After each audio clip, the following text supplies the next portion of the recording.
Jadi, pernahkah kalian membayangkan terbangun di suatu pagi lalu menemukan tubuh kalian telah berubah menjadi seekor serangga raksasa yang menjijikan ya?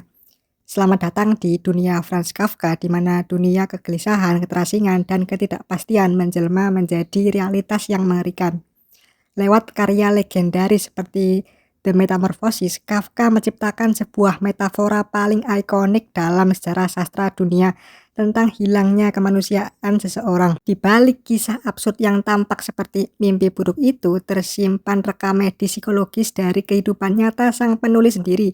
Karya-karya Kafka yang penuh dengan nuansa labirin kelam adalah cerminan langsung dari trauma, konflik batin, dan penderitaan yang ia alami sepanjang hidupnya di Praha. Sumber trauma terbesar yang menghantui psikologis dari Kafka datang dari rumahnya sendiri, yaitu hubungan toksik dengan ayahnya, yaitu Hermann Kafka. Sang ayah adalah seorang pedagang sukses dan bertubuh besar, berwatak kasar yang juga dominan dan sangat pragmatis.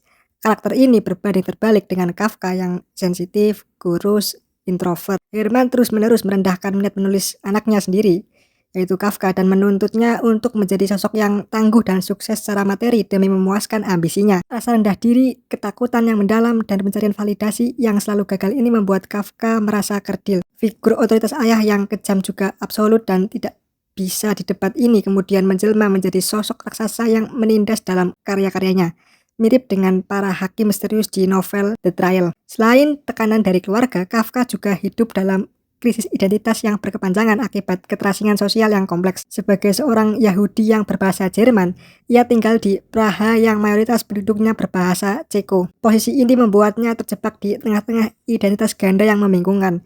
Ia merasa tidak pernah sepenuhnya diterima oleh kelompok manapun. Ia bukan orang Jerman, bukan orang Ceko, dan cepat merasa asing dengan tradisi Yahudi. Keterasingan berlapis inilah yang menginspirasi rasa sepi yang mendalam pada karakter-karakternya ya. Mereka selalu merasa menjadi orang asing yang tersisih di lingkungan mereka sendiri, terus berjalan tanpa pernah menemukan tempat untuk pulang. Sisi absurditas dalam tulisan Kafka juga semakin diperkuat oleh rutinitas perjalanannya di dunia nyata. Sebagai lulusan hukum, ia bekerja di lembaga asuransi kecelakaan kerja, sebuah pekerjaan birokrasi yang sangat ia benci dan ia sebut sebagai pencari sesuap nasi. Dari pagi hari hingga sore, ia terperangkap dalam tumpukan dokumen, laporan medis, dan labirin hukum yang kaku tanpa wajah manusia. Pengalaman langsung bersentuhan dengan sistem administrasi yang dingin inilah memicu lahirnya latar cerita yang rumit di mana manusia hanyalah sebuah angka kecil yang tak berdaya menghadapi hukum yang tidak jelas. Tekanan emosional tersebut juga diperparah oleh kondisi kesehatan fisik dan mentalnya yang rapuh. Kafka menderita insomnia akut, depresi berat, hingga akhirnya terserang penyakit tuberkulosis yang merenggut nyawanya di usia muda.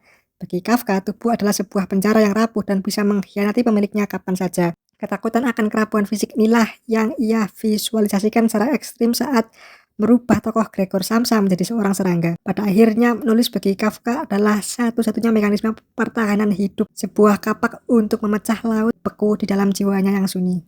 Jadi, gimana menurut kalian?